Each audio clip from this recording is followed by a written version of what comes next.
Hey guys, subscribe for daily content, and if you're shopping for gear, make sure you check out the description for the newest items at some of the very best online retailers. There's also links for some of the items that I personally recommend. Thanks! What's going on YouTube? Metal Complex here, and welcome to this week's episode of The Knife Guy. So what are we talking about today? It's been a while since I've done a Knife Guy episode. If you're a new viewer, what is this? It's very much sort of a podcast style. Just almost stream of consciousness, something that I've been thinking about as a knife reviewer, as somebody who handles anything and everything, lots and lots of stuff. So before we get started here on today's topic, I just want to make this point so people don't kind of get lost in the sauce of what I'm saying here. There are lots of really, really great tools, and in terms of like what makes a knife a good knife, it's kind of like the saying goes that the best knife is the one that you've got in your pocket. And this is true. I mean, like if you have a knife that you've been using and you love it for whatever reason, whether it's utility or it's shiny or it's your favorite color or it's some special super rare thing that you finally, you hunted for years and years and years, you finally got, whatever your reason is, like great, that's awesome. If you think it's a good tool, you don't need to wait for my approval or anyone else's approval. It could be whatever you want it to be, right? But I do want to talk about the difference between something that we as the 2025 community collectively, right, or sections of us, groups of us, consider special by today's standards versus not really even that long ago. It's crazy because the new standard is by just a few years ago, right? We would have considered today's standard, today's meh, as, oh my God, I just blew my jorts apart. Oh my God, my brain is exploding. This is the craziest, most epic thing. This, it just, I mean, and a lot of you would say, okay, well, yeah, but like you could say that about anything. And you're right. You're right. Absolutely. So, a lot of you might sit here and listen to me ramble about this. I do want to talk about it. I have some little points to make. But, I mean, that is essentially what I'm going to point out here, is that if you were to, like, okay, on TikTok, people in the comments ask all the time, what's the best knife? What's the best knife for right around $50? And every now and then somebody answers it, and they say the Ontario Rat. And I think it's actually more than that now, right? Best knife ever. For right around $50, $40, right? I think they would have been right. About 6 or 7 years ago, I think was the last time that knife truly felt like the best in-class option, right? And again, I don't want anybody to get upset with me. I'm not saying it's a bad tool or a bad choice. Like, sure, yeah, this is still a fine. Like, it's good. But here's the truth of this, right? You can now throw a rock in any direction on the internet and hit 10,000 knives that will do exactly the same thing or better for the same price or less. I mean, this knife has essentially become what this knife brings to the table. What it used to be magic, just pure liquid epicness 6, 7, 8 years ago. Is now been essentially that miracle has been captured and manufactured into oblivion. And this is now standard, right? So it used to be you watch a knife reviewer, who talks and goes on and on about the utilitarian benefits of the Ontario. Let's say that it's 2012, right? That's a long time ago. Geez. Wow, I didn't think about it. Let's say it's 2015, 2016, right? That was 9 years ago. Ontario Rat had been around for a little bit by then. 9 years ago, that thing was being hailed. You could get on and you don't know very much about knives. There's some content creator on there talking about, maybe it's Nut and Fancy, talking about all the utilitarian advantages of the Ontario Rat and why you need to own it. You're like, man, this guy's like got some serious knowledge. He's talking about the benefits of the flat grind and, the smooth action. It's got the nice detent. It's got a liner lock with the, pretty good geometry. It's dependable. Materials are, durable for what. And that was considered real wisdom and understanding of a cutting tool. Understanding why something like the Ontario Rat makes a good tool. And yeah, you would have been correct to watch content like that back then and say, yeah, that makes sense. And now it's like everybody, even if you're like brand new to pocket knives, it's like if I feel like people are like, yeah, that's pretty much like, it's like saying like, did you know you need air to breathe and water? Like you got to drink water. You can't drink pop. Pop's not water. I guess I'd be surprised in how many people don't know. I'm not making fun of anybody. I'm just saying like that is no longer a like protected secret knowledge. Like that's no longer considered special knowledge, just like the Ontario Rat is no longer considered a special knife or best in class knife. It is simply knife. It is an option. If you make that choice to go with that option, you made an okay choice and it'll be fine. And it'll probably serve you pretty well. But you can also make a billion other identical choices and also be the same. So, and it's the same in every tier, right? Except maybe like your ultra crazy customs. Because oftentimes that really just has to do with being handmade by somebody who's a big name and made out of exotic materials and having like this special, it's made custom for you.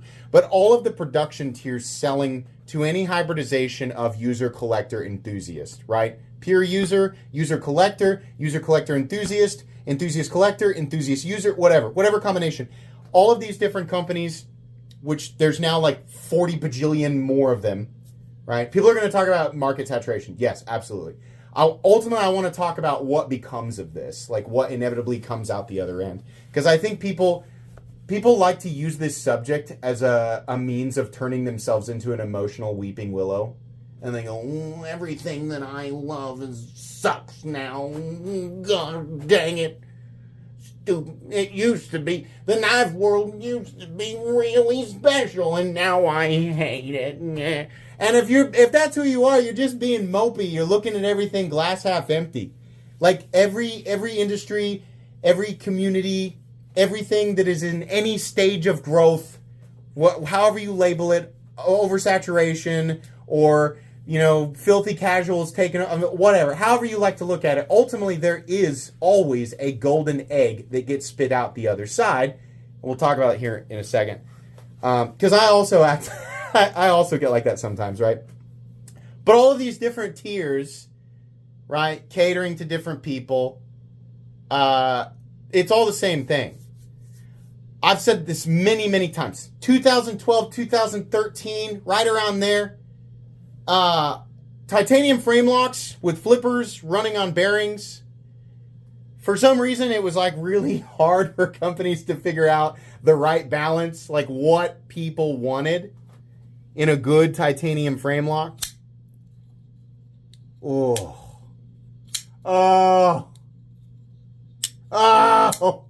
Yeah. I still do that, right?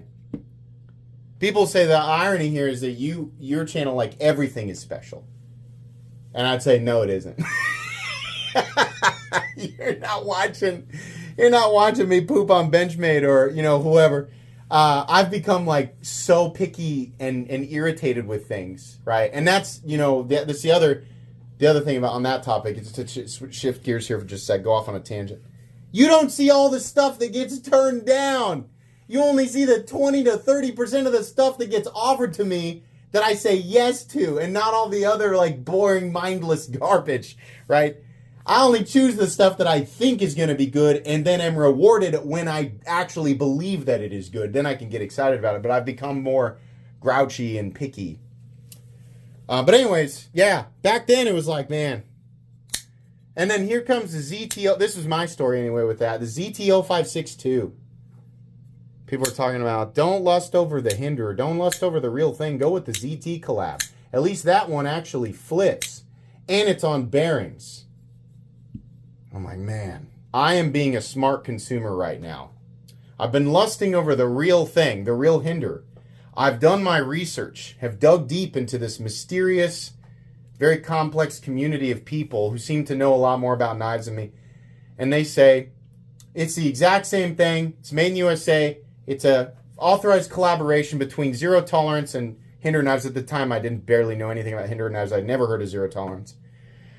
And I thought, man, it's based on the XM18. It's got better cutting geometry, according to these gents on Blade Forums.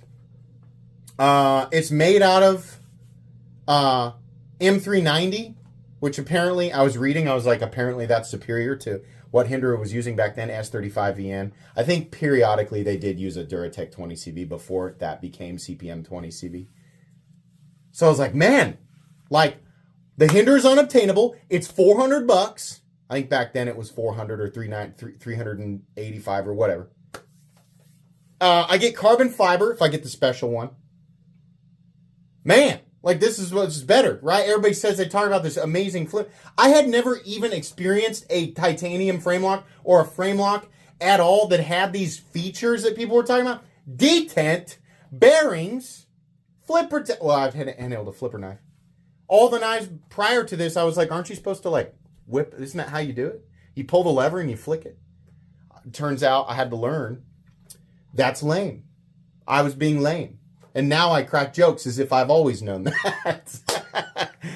Now I get it, and I'm like, oh my God, I understand now. This is an experience that I like, and that I am now finding a reason for in my day-to-day life. I need this knife. I will validate this purchase with this experience I did not know that I could have. It is amazing because I was told it was amazing, and I'm now feeling that, and now I'm becoming obsessed with knives. But now that feeling, right, is actually pretty easy. It used to be that it was like such a big deal to get a knife that could do that. And that was between maybe like 2011, 2012, 2013, 2014. That's when like it started to, people started to pick up like, oh my gosh, you gotta try. It's amazing. Look how finely tuned this is. Perfect, crispy detent, right? And this continued for a while. This continued to be like this amazing, like, ultra celebratory thing, right? Well into the period of time where I was reviewing knives, into 2018 and beyond. And I still point it out. I still say it's got a nice detent, right? Flipper tab feels good, angle, all that. Because we still want to know. Not because it's a special thing, but because there's still a tiny chance that some goofball ding-dong company will mess it up. When the recipe is like, it's like nowadays, like, getting that right, it's like, do you know how to make a bologna and cheese sandwich? And the company's like, yeah, no problem.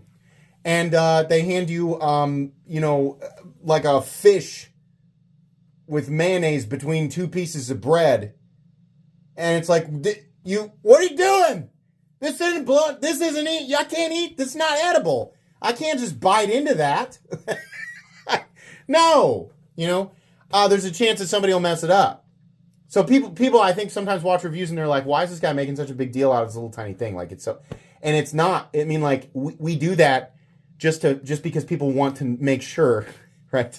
It's almost like we know what to expect, and anymore, it's almost like a crazy thing to experience a knife that isn't perfect, right? I'll make content periodically about something, I'll film a video on it, and I'll be like, this is another boring thing. And then the most interesting element of that unboxing is that it is a production knife in 2025 that isn't perfect. And that's the amazing thing. That's the interesting element, right? Things have become so good that what would have blown our minds 6, 7, 8 years ago is now just like, yeah, great. That's forgettable. Right?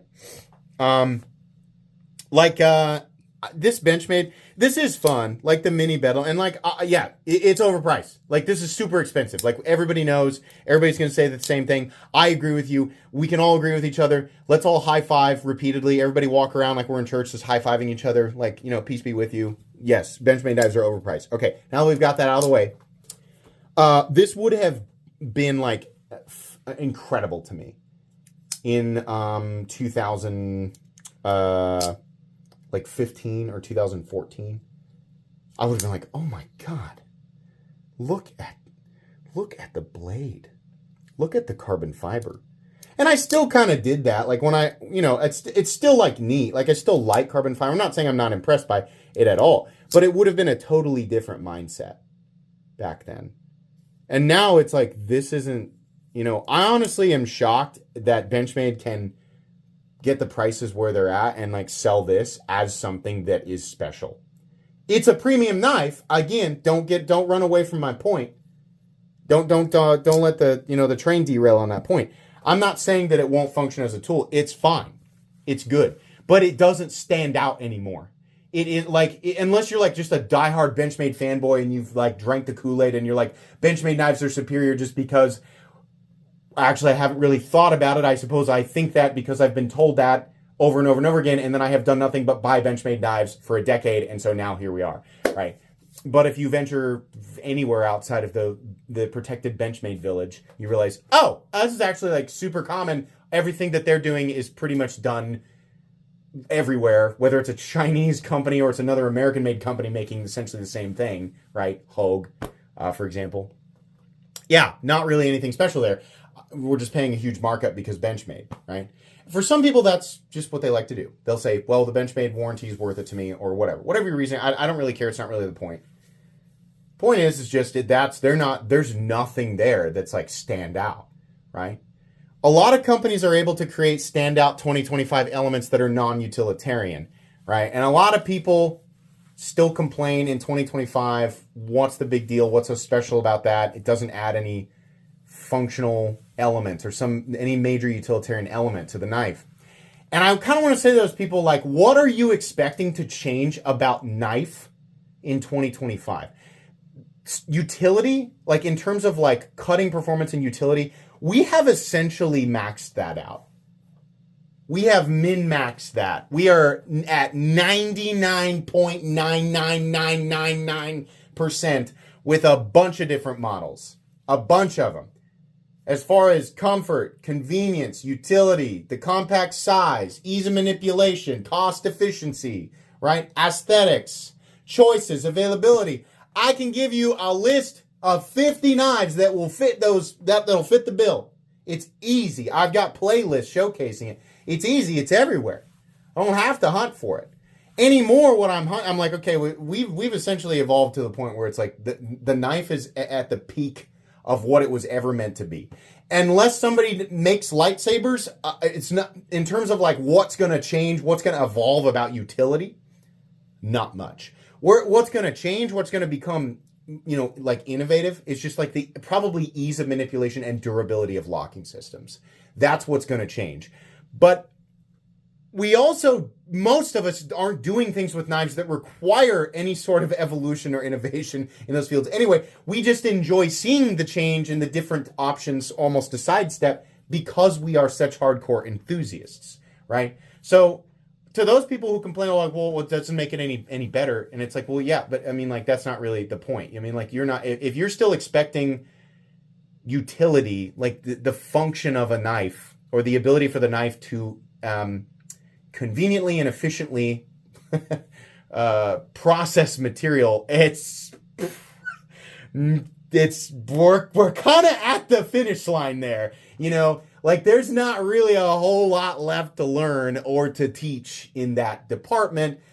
And I know people will argue with me and say, that's not true at all. Steel, obviously steel composition is ever changing, ever evolving, and like better and better and better steels. I mean, heavy quotes there, are constantly being, developed. And I think eventually we will have blade materials, whether they're steel or not, probably not steel. I mean, like it's just going to be a blade material that is like maxed out on edge retention and cannot rust and is also tough, right? Eventually that's going to happen.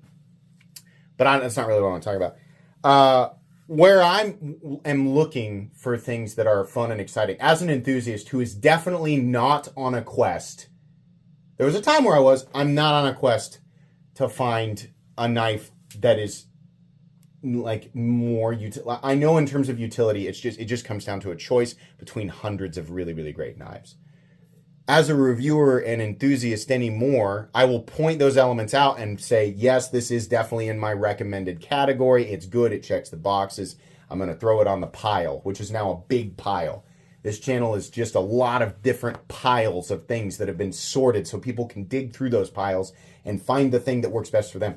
But for me, what gets me really excited anymore are just things that I don't expect to see on a knife, right? Like, I still like Kinder knives. These are great, and I like them almost like nostalgically. I'm like, yeah, this was like my, you know, I thought it was one of the best looking knives. And I remember the first time I saw a titanium one, I was like, oh my gosh, it's so awesome. And there's a million things like wrong with this in terms of, you know, like what could make it more convenient. But I don't really care. Like it's like I just enjoy it, and it functions well enough for me, right? But it's not anything super special by today's standards. And you know, same with like the rat and the penguin. Like they're still really great. I think the penguin's just a far better deal. But like utility functionality in the budget department, like what's, you know, really great to me right now, I mean, soon to be everywhere, but button operated compression locks on designs that are already like time tested utility straightforward. I mean, like these aren't unique profiles. They just have a locking system that is more reliable than what you would generally expect. And also easier to manipulate and safer and all of that, right? So that's really cool in that department. But like you get up into some of the more expensive stuff, like when it comes to what impresses me now in like the ultra high end, let's say like the Chinese production market, ultra high end, like hyper precision. There's a lot of players in that game, a lot. And they're all pretty much doing the same thing. Up until recently, I was like, okay, well now all these companies are just like the same, like they all are like capable of producing what would have been hyper impressive like 5 years ago. Now they're all doing it all the time, and they're pumping out a new model every week. And then came Poicolo, and I was like, okay, now we got something. I'm not saying titanium frame locks are new. Obviously not. But they're doing something different. They're charging more for it, but they are clearly a standout in that territory, right? Same with like the Gen X Primark. It was labeled as a Chinese mid-tech, and I thought, okay. Same with Poicolo. They were too. And I thought, okay, it's going to have to be pretty special. And it was. It is. Their magic, crazy, ultra ridiculous pivot thing is awesome, right? This was a standout product. The Lesbar Aviator Bifrost, this is a custom. Not special in terms of the locking system. Damasteel itself isn't special, neither is titanium, but their ability to machine at this level of complexity, that's what made that special. That's what made it different. Same with like the Herman, with the Tesseract. Like the amount of hours under a laser. Like this is awesome. It's not an element that adds to utility, but it is special. Like this is today's standard of special for me. Like this is the type of stuff that I'm digging and clawing through the piles, the waves, the ocean of not trash, but just meh. Like we are just in an ocean of okay. That's pretty good. You know? There's always still people that are expected that expect people like to be amazed by their Buck 110. There still exist people who are like, I'm about to teach this youngin' here about what a good knife really is. Okay. They breathe really heavily through their nose, like too much. This here, this is the greatest tool. This knife has elements that most people don't consider. Okay. It's got geometry that will assist you during cut. And I'm like, yeah, why don't you explain why, like how rocks are somehow beneficial for landscaping? Like, I don't know. That's just not special in any way. It's just like the Buck 110 was a big deal in the 70s and the 80s. And it's been a long time since then. It's just not special anymore. People want it to be special. A lot of them were made. A lot of people carried them because they were super popular. They have continued to make them. And people are still kind of like, yeah, I remember that, or okay, There's just a crap load of them out there. Even if it's like one of the most purchased knives of all time, it doesn't automatically make it special by today's standards. By today's standards, it's just a basic kind of outdated knife that will still function if you want that to be your dedicated knife, right? This knife has no functional elements whatsoever, but it is mind-blowing to me. I do not care at all that this is a ridiculously expensive essentially useless object. Only 8 were made, and probably only 8 people on Earth would actually care enough to buy it. Not the Alchem in general, like there's a bunch of them, but the gold one with the only 8 of these were actually, there's more than that. I think 30 were made total. 8 were made available to the U.S. market. This is one of those 8. It is not really even sharp. So people say, why would you even make it? Because they can. And they got attention with it. A lot. The Mundus Alchem that was OEM'd by Poikolo, this, like, you could sit here all day and say, that's so dumb.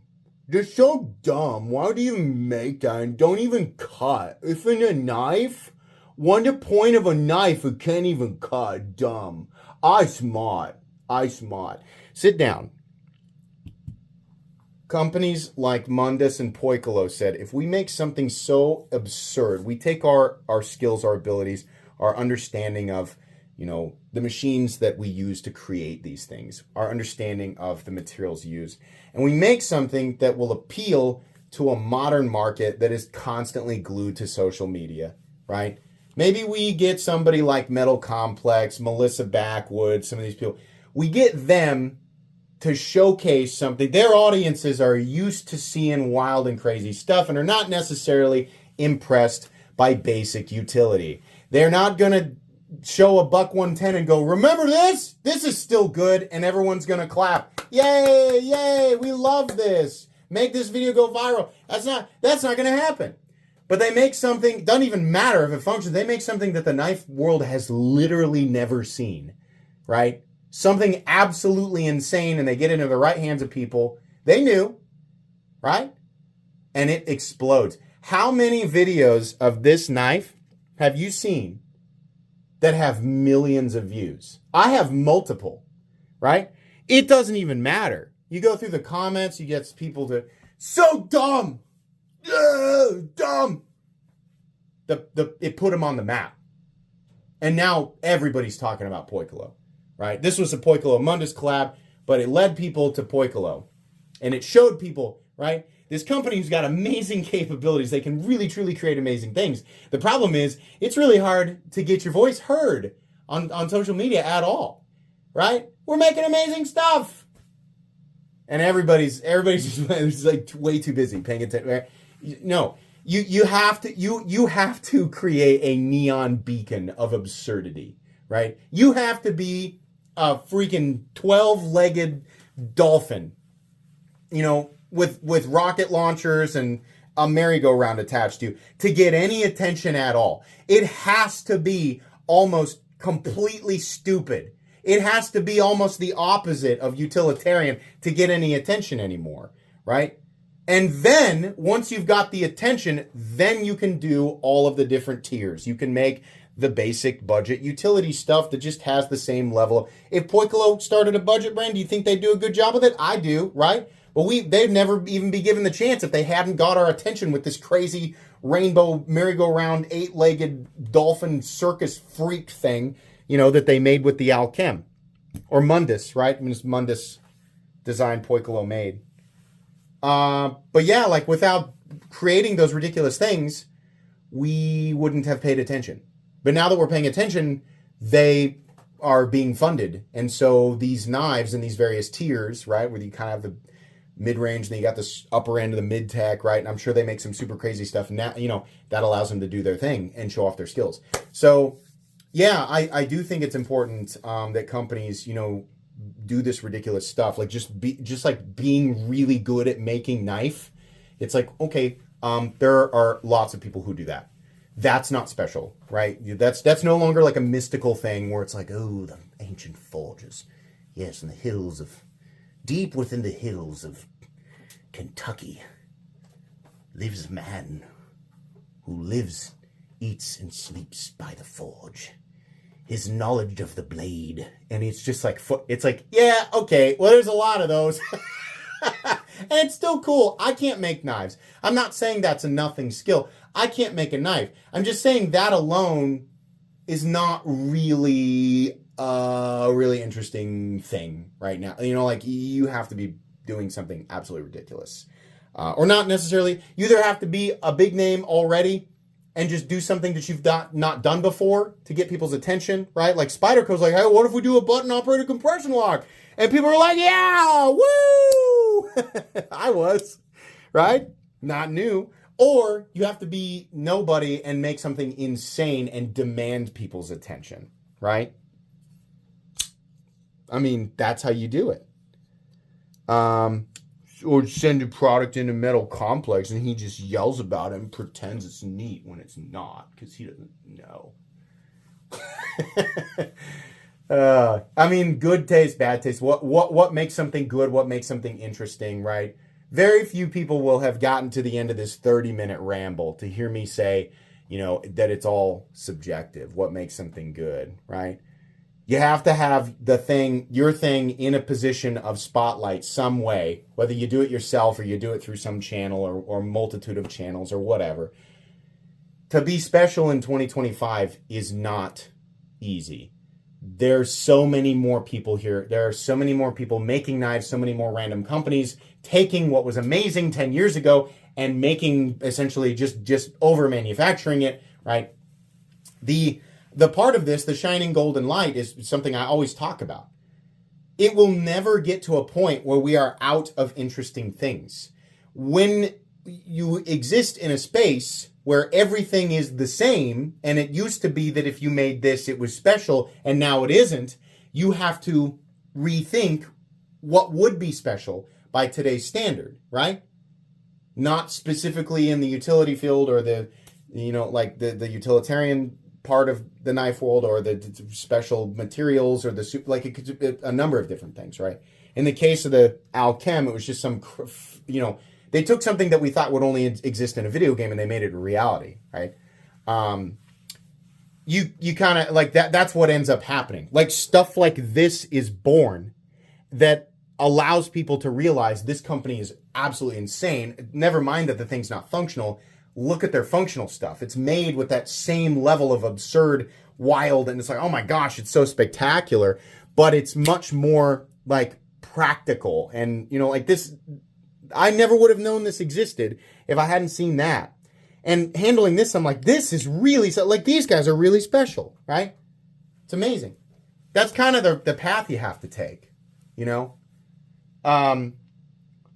So, yeah, I mean, like, eventually something that you really do think is spectacular will come out of this sea of like boring nothingness. And I'll be here to help dig through that stuff and help find that stuff for you, like many other channels do, right?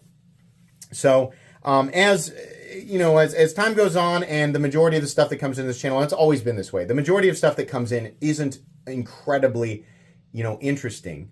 I try to pick, 20 to 30% of it, that's anywhere from, it's pretty cool to, wow, that's amazing.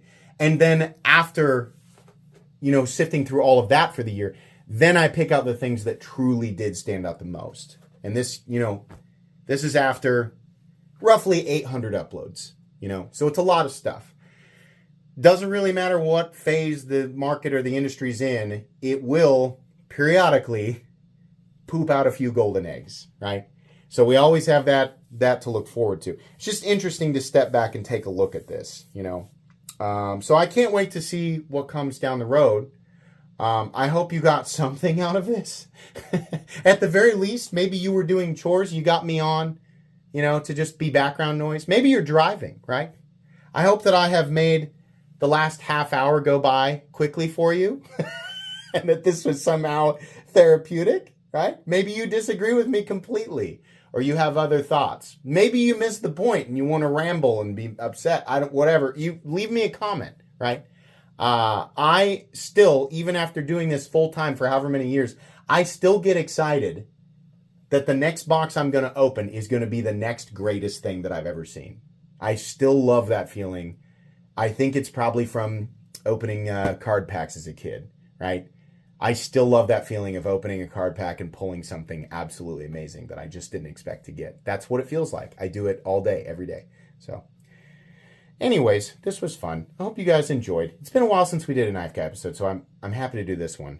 Please make sure to follow me on Instagram at metal_complex. If you enjoyed this video, leave a like. If you'd like to check out my other content, I do, of course, have lots of videos of knives that are either expensive or inexpensive that I do or don't like, so check those out. And if you enjoy all my content, go ahead and click on that Metal Complex logo right there and subscribe, because there's definitely more coming. Thanks again for watching, everybody, and have a great day.